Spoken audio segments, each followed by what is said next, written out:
안녕하세요. 27이고 결혼은 3년차입니다. 바로 본론 들어갑니다. 좀 길어요.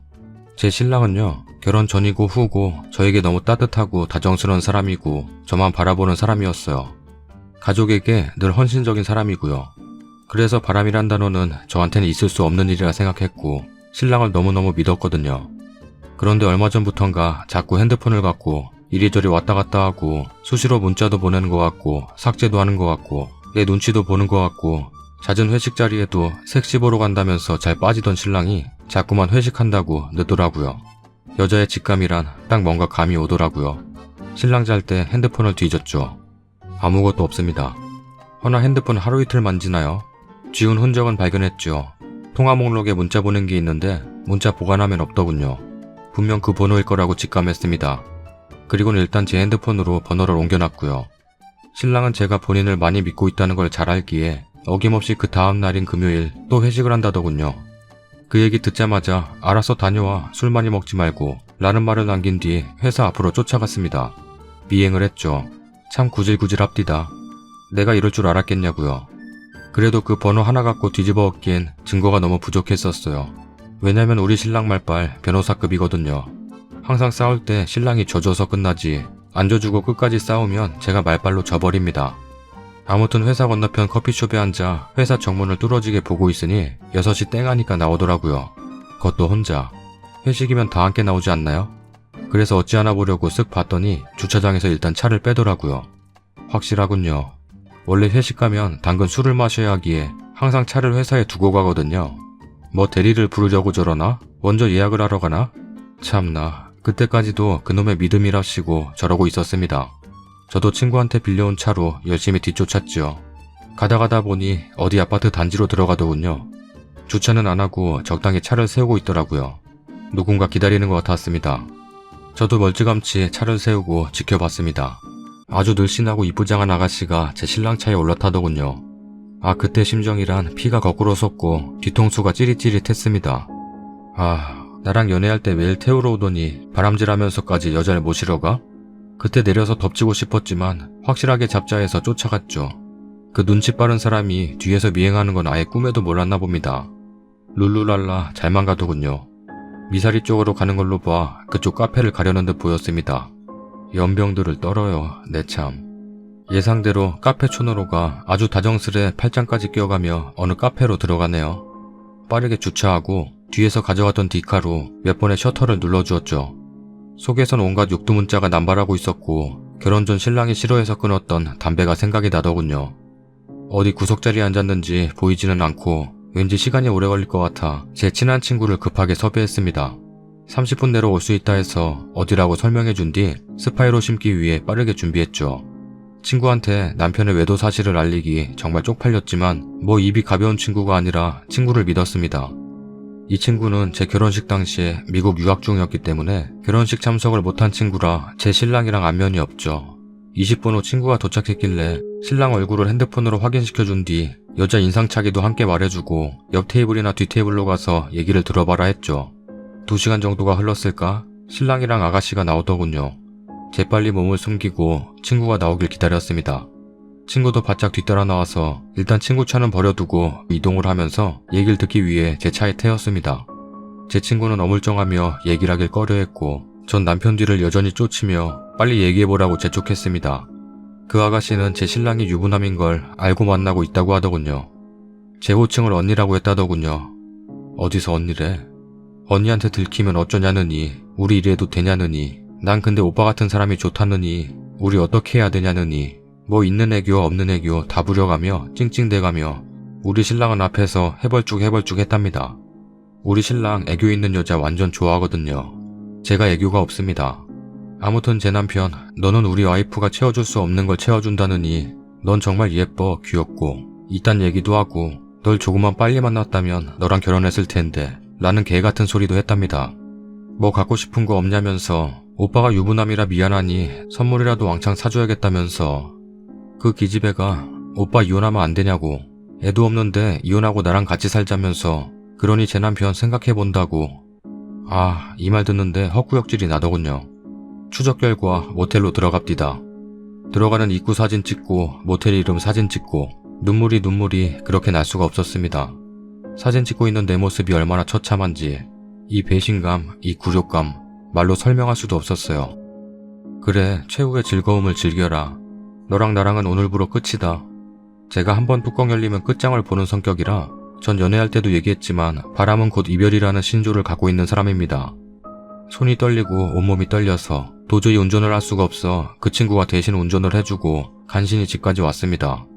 친구에겐 입단속 철저히 시키고 친구가 갖고 있는 담배를 뺏어갖고 들어 올라갔죠. 집에 도착한 후 제 폰에 저장돼 있던 핸드폰 번호로 문자를 남겼습니다. 오빠랑 오늘 그만 놀고 집에 들여보내라. 내일이면 네 품으로 보내줄게. 라고 보냈습니다. 문자가 없습니다. 연락도 없습니다. 만약이 아니라면 문자든 전화로든 누구냐고 묻지 않겠습니까? 맞았습니다. 그 여자의 핸드폰이 맞았던 겁니다. 20분 정도 기다려도 답이 없길래 남편 짐을 쌌습니다. 주말에 입을 옷, 회사 출근할 때 입을 옷, 속옷, 양말 그냥 개지도 않고 다 꾸겨 넣어버렸습니다. 큰 여행 가방 하나 들어가더군요. 열심히 짐을 싸니 슬슬 이 인간이 들어올 시간이 된 것 같더라고요. 때 맞춰서 담배를 하나 피웠습니다. 아, 어지럽더군요, 젠장. 담배 냄새 나가지 말라고 집에 문도 꽁꽁 잠궈놨습니다. 30-40분 정도가 지났을까 들어오는데 눈빛이 완전 죽어있대요. 얼굴은 창백해져서 자기야라고 들어오는데 풍기는 담배 냄새에 갑자기 인상을 확 찌푸리대요. 그리고는 너 담배 폈어? 이럽니다. 그래서 그때부터 제 욕은 시작이 됩니다. 그래서 폈다 어쩔래 이 새끼야. 그러면서 가방부터 집어 던졌습니다. 그제야 제가 얼마만큼 화가 났는지 감이 오나 봅니다. 자기야 왜 그래? 내가 잘못했어. 진짜 잘못했어. 라며 제 바지가랑이를 잡고 무릎을 꿇고 빌고 난리가 났습니다. 다 뿌리치고 제가 찍어뒀던 디카에 사진을 주면서 한번 보라 했습니다. 네가 오늘 어떤 짓을 한 줄 아냐고. 아니 이게 오늘뿐만이 아닌데 한 번 걸린 것뿐이지. 그랬더니 앞말 않고 사진을 보더니 창백하던 얼굴이 더 창백해지면서 또 바지가랑이를 잡습니다. 잘못했다며. 나 지금 네 엄마랑 통화할 거니까 닥치고 있으라고. 지금부터 찍소리하면 옥수수 다 뽑아버린다고.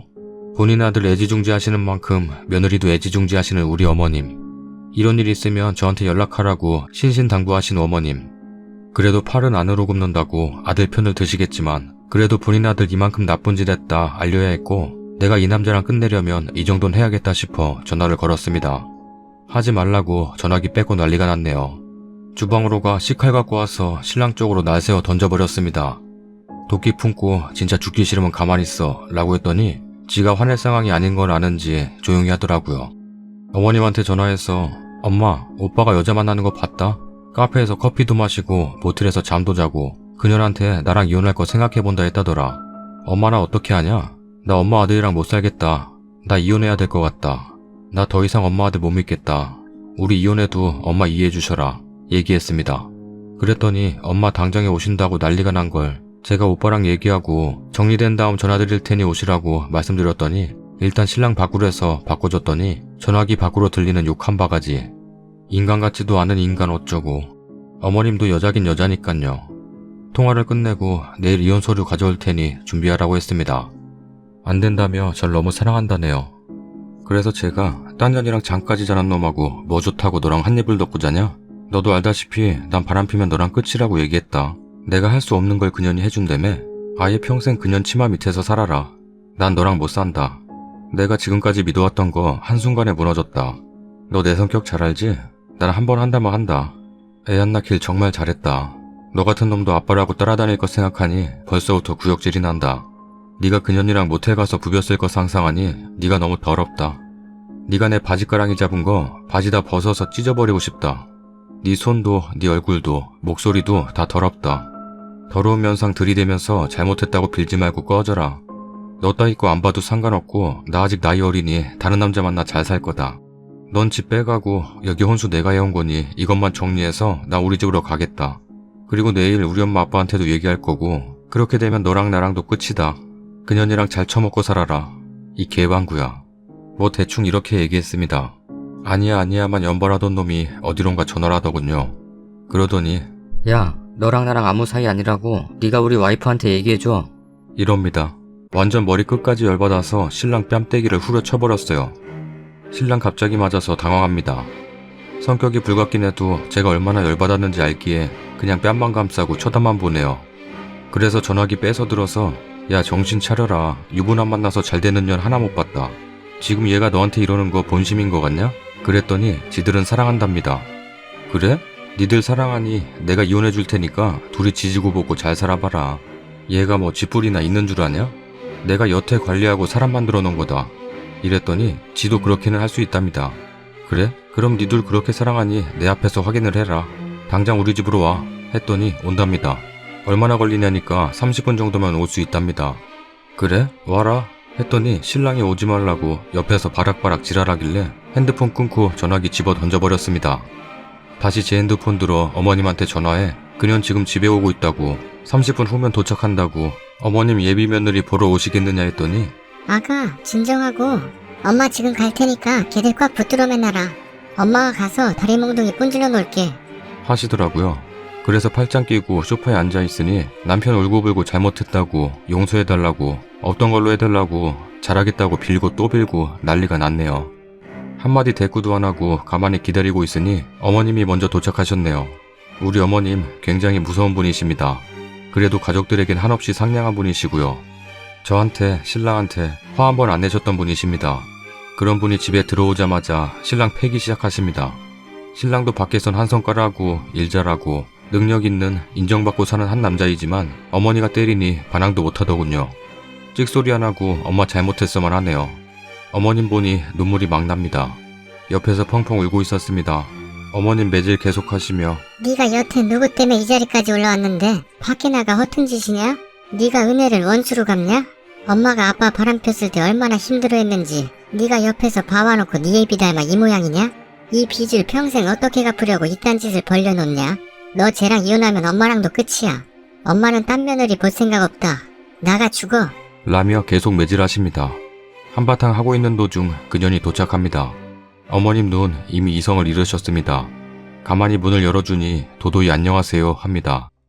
우리 어머님 절 밀치시더니 그년의 긴 머리카락을 사정없이 휘감으시며 안으로 끌고 들어오시더니 거실에 내팽겨쳐 버리십니다.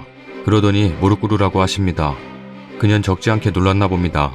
당황하며 누구신데 남머리를 이렇게 잡으시냐며 떽떽거리는 걸 어머님이 그 주둥이를 확 밀치시며 얘 앞에 빨리 무릎 꿇고 앉아서 잘못했습니다. 다신 안 만나겠습니다. 라고 얘기하라 하십니다. 어머님이 무서웠던지 무릎은 꿇는데 바로 저흰 정말 사랑한다고 얘기하네요. 근데 제 신랑은 아니라고 전 얘 사랑한 적도 없고 만날 생각도 없었다고 얘기합니다. 그냥 데리고 논 것뿐이라 그래서 어머님 거기서 한 번 더 노셨지요. 이런 방구 같은 게 여자를 데리고 논다면서 그것도 처녀를? 넌 남자도 아니고 쓰레기야. 라고 막말을 늘어놓으셨습니다. 제 신랑 말 들은 그녀는 서러웠던지 눈물을 펑펑 쏟네요. 그래서 제가 그랬습니다. 들었지? 유부남들은 다 똑같다고. 자기 가정 버릴 작정하고 바람피는 사람 없다고. 너도 얼른 정신 차리고 좋은 남자 만날 생각하라고.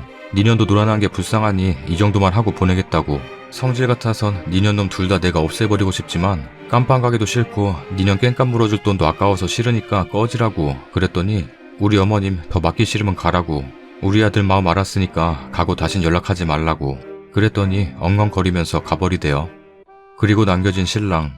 어머님 한숨 쉬시며 거실에 앉으시더니 저한테 맞고 어머님한테 맞고 정신은 반쯤 나가 있는 그 사람한테 다시 무릎 꿇으라고 하시더군요. 제가 꿀테요. 그래서 네가 뭘 잘못했는지 얘기해보라니까. 방순이 믿음을 무시한 거, 방순이에게 상처를 준 거, 다른 여자한테 눈 돌린 거. 라고 하네요. 어머님이 아가 너는 어쩔 셈이냐? 라고 하셔서 이혼하겠다고 했습니다. 더 이상 믿음 없는 결혼 생활 하고 싶지 않다고. 그러니 신랑 안 된다고 펄쩍펄쩍 뜁니다. 절 너무 사랑한다네요. 그래서 난 너 이제 사랑 안 해. 이래버렸습니다. 어머님 하시는 말씀. 아가, 내가 얘 애미다. 내가 자식을 잘못 키웠다. 너한테 정말 면목이 없구나. 한 번 더 느끼는 거지만 팔은 정말 안으로 굽는 게 맞는 것 같다. 네가 내 딸이었으면 당장 이혼하라고 했었을 것 같지만 내 며느리라 이혼은 제발 하지 말라고 말이 나오는구나. 이렇게 말하는 나도 용서를 하고 내 아들도 이번 한 번만 용서를 해주면 안 되겠느냐? 엄마랑 오빠가 평생 너한테 잘하겠다. 라고 하시네요. 어머님 말씀 듣더니 신랑도 오빠가 더 잘할게. 미안해. 정말 미안해. 다신 안 그럴게. 실수였어. 정말 실수. 미안해.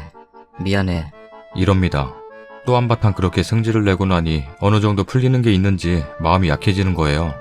그래서 생각을 좀 더 해봐야겠다고 이 사람과 평생을 같이 해야 되는데 내가 정말 행복할지 확신이 들지 않는다고. 그러니 어머님 알겠다고 하십니다. 그러시며 어머님이 신랑 짐을 보시더니 저거 갖고 집에 가 있으라고 하시더라고요. 오늘 내가 얘랑 잘 테니 얘가 들어오라고 할 때까진 집에 가 있으라고. 그리고 근무 시간 이외에 회식도 절대 안 되며 퇴근 시간 이후에 조금이라도 늦으면 가만 안 놔둘 테니 그렇게 하려며 짐을 억지로 쥐어주시며 등을 떠미시더라고요. 너 30분 내로 집에 들어가고 아빠한테 확인할 테니까 딴 데로 셀 생각하지 말고 핸드폰도 두고 가라. 하십니다.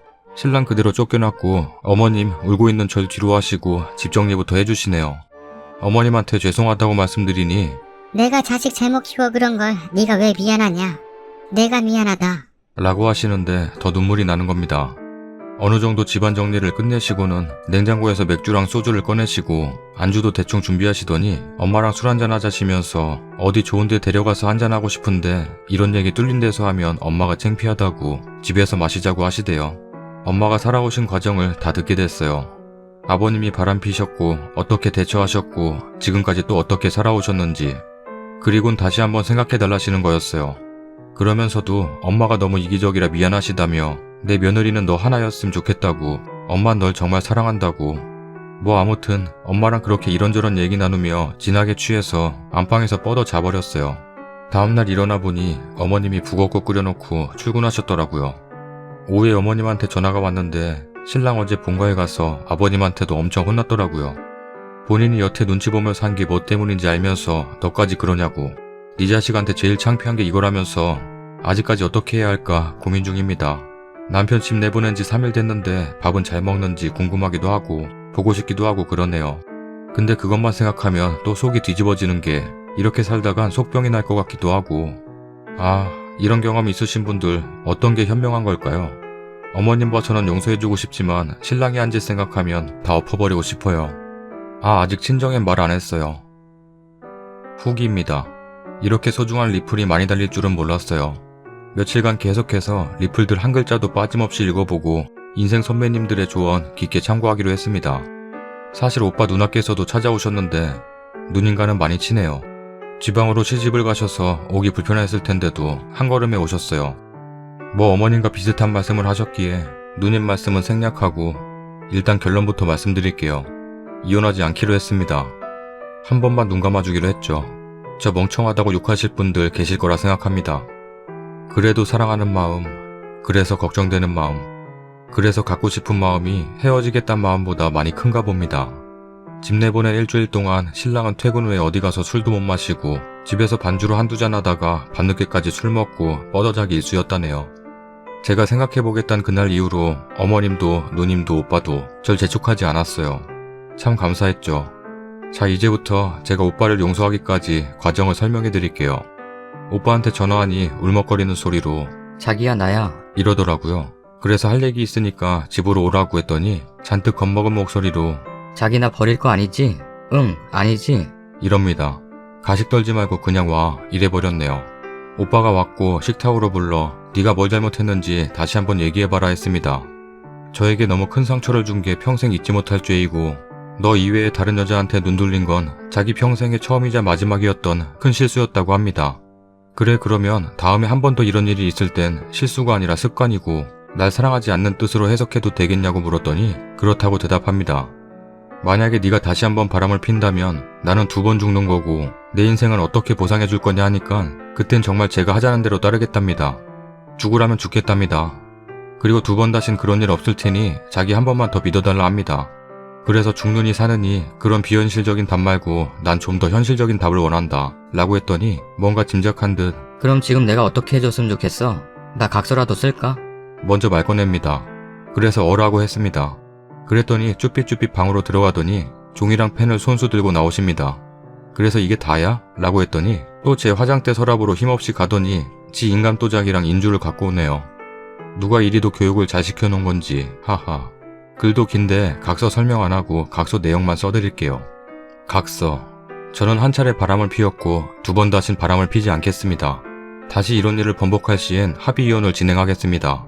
다시 이런 일을 번복할 시 모든 재산을 아내인 김방순에게 소송 없이 양도하겠습니다. 다시 이런 일을 번복할 시점에 아이가 있다면 아이의 양육권을 아내인 김방순에게 양도하겠습니다. 이혼 후 아이의 양육비를 한 달에 150만원씩 아이 엄마인 김방춘에게 지급하겠습니다. 위 각서는 본인 방방구가 작성한 것이 확실하고 차후 이런 일이 발생하였을 시 위 모든 것을 이행할 것을 약속합니다. 이렇게 각서는 완성됐습니다. 일단 집은 어머님이 갖고 계셨던 빌라라 특별히 오빠 명의나 제 명의로 돼 있지 않았고 재산세나 세금이 붙는다는 이유로 어머님 명의로 돼 있었어요. 그것도 제 명의로 해달라 했고 자동차 명의도 제 명의로 돌려달라고 했습니다. 그리고 알아보니 집도 차도 명의 이전하려면 서류 준비할 게 한두 가지가 아니더군요. 그래서 네 서류는 네 서류대로 나는 내 서류 준비할 테니 서류 준비되는 대로 명의를 내 앞으로 돌려달라 했더니 차는 내가 할 수 있지만 집은 아직 엄마 명의라 엄마한테 가서 다시 말씀드려야 될 것 같다고 순순히 응해주네요. 그럼 나는 네 뜻이 그런 줄 알고 어머님 아버님 찾아뵙겠다 했더니 거기서 이러더군요. 자기야, 근데 이거 각서 변호사 사무실 가서 공증받아야 효력 있대. 라고 하대요. 그래서 누가 몰라? 나도 알거든? 내가 알아서 할 거야. 왜? 진짜 네가 또 바람 펴서 그때 나한테 재산 뺏기기 싫어서 소송 걸까봐 겁나서 내 생각한답시고 공증받으라 하니? 그랬더니 아니랍니다. 그건 절대 아니고 그냥 확실히 해둘 건 해놔야 될 것 같아서 그런 거랍니다. 네, 제 신랑 매사에 철두철미합니다. 근데 어디선가 들었던 게 있죠. 아무리 그래도 바람은 걸린다고. 그 말이 맞는 것 같습니다. 아무리 숨기려고 해도 언젠간 걸리게 돼 있는 것 같더군요. 이번에도 그랬듯이. 각서 다 썼고 재산 얘기 오갔고 이제 시댁에 가는 일만 남았군요. 시댁에 각서 들고 신랑이랑 갔습니다. 어머님 아버님 절 무척이나 반겨주십니다. 마음고생 얼마나 심했냐며 일단 어머님 아버님께 일 크게 만들어 죄송하다고 말씀드리고 각서를 보여드렸습니다. 처음엔 각서 보시곤 조금 움찔하시더니 아버님이 그래, 바람피는 못난 놈 재산 주느니 차라리 너한테 주는 게 낫다. 이러시고 어머님은 난 우리 아들 믿는다. 다신 안 그럴 거 아니까 이 각서는 쓰여지지 않을 것이다. 그래도 애기 네가 원한다니 서명은 해주겠다. 하십니다. 그래서 사인 말고 도장 부탁드린다 했습니다.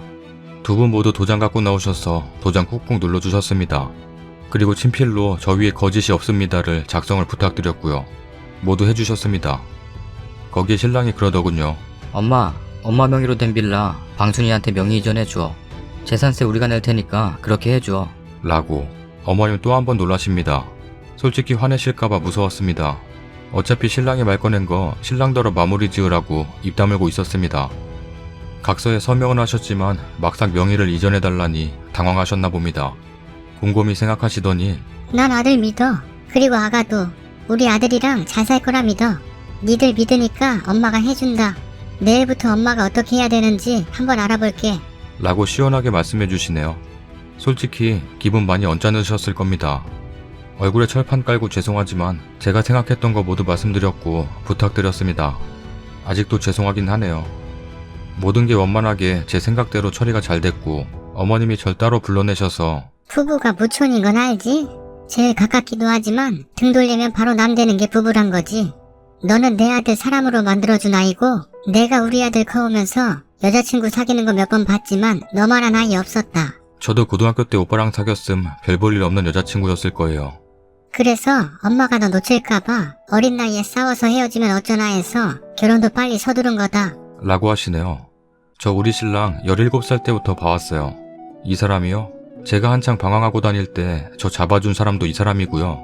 저 친구들이랑 치고받고 싸워서 골목길에서 힘없이 앉아서 엉엉 울고 있는 절 몇 시간 동안이나 돌아다니며 결국 찾아내서 그 자리에서 정신 차리라고 혼내고 위로해준 것도 지금 우리 신랑이에요. 어머님은 이런 사실을 모르세요. 저희 부모님은 아시고요. 저 집 나갔을 때 집에 안 간다는 절 멱살 잡고 끌고 와서 집 현관 앞에 던져놓은 게 지금의 사위니까요.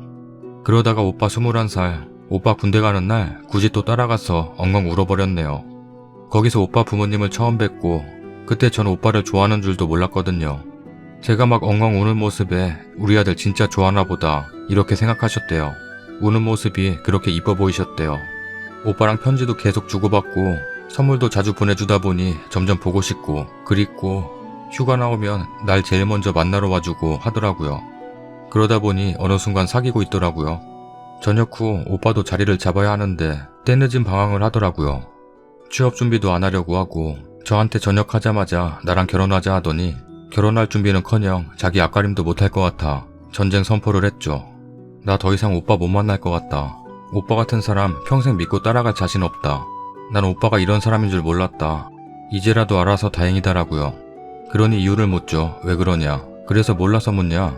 그렇다면 더더욱 오빠랑은 만날 필요가 없다 라고 했더니 안다고 자기 다시 한번 지켜봐달라고 속눈샘 치고 자기가 복학을 할 테니 졸업할 때까지만 지켜봐달라고 하더군요. 그래서 졸업까지 오빠가 하고자 하는 걸 이뤄라. 아닌 목표를 확실히 정해놔라. 중간에 그만둔다거나 그동안 발전하는 모습이 보이지 않으면 난 오빠가 날 포기하는 걸로 알겠다 라고 했거든요. 제가 친언니랑 나이 차가 있는데 친언니가 남자친구랑 결혼하는데 위에 같은 일들 때문에 언니가 매일 걱정하고 한숨 쉬는 걸 봐온 터라 난 절대 언니처럼은 되지 않겠다는 생각이 있어서 어릴 때인데도 자리는 확실히 잡은 남자와 결혼을 해야겠다는 생각이 강했던 것 같아요. 그리곤 대학교로 복학을 했고 정말 죽어라 공부만 하네요. 성적 잘 받겠다고 과제도 작품도 정말 너무 정성 들여 잘하더라고요. 옆에서 칭찬을 아끼지 않았고 잘하고 있다고 우리 조금만 더 하자고 격려 아닌 격려를 해줬습니다. 그렇게 대학교 졸업할 때쯤 취업 공고가 나왔고 2년제 졸업생들도 지원 가능한 중소기업이었거든요. 그 기업을 대기업이 몇 달 뒤 인수한다는 소문이 돌아 경쟁률이 장난 아니었습니다. 2년제론 대기업 꿈도 못 꾸잖아요. 일단 중소기업 들어가고 그 중소기업을 대기업이 인수하면 오빠도 대기업 사원이 될 수 있다는 얘기였습니다. 죽어라 면접 연습하고 또 하고 또 하고 서류 전형에선 일단 통과했고 면접날 미친듯이 떨더군요. 잘할 수 있다고 이것만 버튼 우리 결혼이라고 막 그랬습니다. 아 꿈인가요? 정말 운 좋게 진짜 운 좋게 단번에 붙었습니다. 면접을 정말 잘 봤더군요. 그리고 정말 몇 달 뒤 대기업이 인수를 했고요. 우리 신랑 2년제지만 대기업 다닙니다. 물론 진급 누락 위험을 줄이기 위해 올해 4년제 편입 준비하고 있고요. 뭐 아무튼 우리 신랑 인생기였습니다. 이런 과정을 오빠 부모님께서 다 봐오신 터라 제가 그냥 이뻐 보이셨나 봅니다. 오빠가 입사한 그룹이 그룹을 인수하면서 연봉이 올라가면서 오빠네 집 쪽에서 결혼 얘기가 먼저 나왔죠. 저희 집에서도 뭐 그리 반대는 안 하셨네요. 너무 어린 나이라 조금 석연치 않아 하시긴 했어도요. 뭐 쓰다 보니 저희가 어떻게 결혼하게 됐는지 다 말씀드려 버렸네요. 아무튼 어머님이 우리 아들 사람 만들어줘서 고맙다는 말씀 입에 달고 사세요. 오빠의 때늦은 방황에 부모님이 뭘 어떻게 해야 될지 당황스럽기만 했을 때 네가 잡아준 거라면서 이렇게 오빠를 사람 만들었다고는 하시지만 오빠가 절 정말 사랑하지 않았더라면 이 일이 모두 가능했을까라고 다시 한번 생각합니다. 그만큼 저도 오빠도 서로를 굉장히 사랑했고 지금도 무지 사랑합니다. 우리 시부모님들도 정말 사랑하고요. 이혼만이 답은 아니었던 듯 싶네요. 이 사람 놓치기 싫은 마음은 어쩔 수 없나 봐요. 다시 한번 믿고 잘해보렵니다. 그리고 저 이 사람 의심 안 할 겁니다.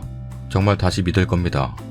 제 믿음에 다시 한번 칼을 휘두르는 일이 있다면 전 진짜 진건 같고 다 베어버릴 것을 토커님들께 약속합니다.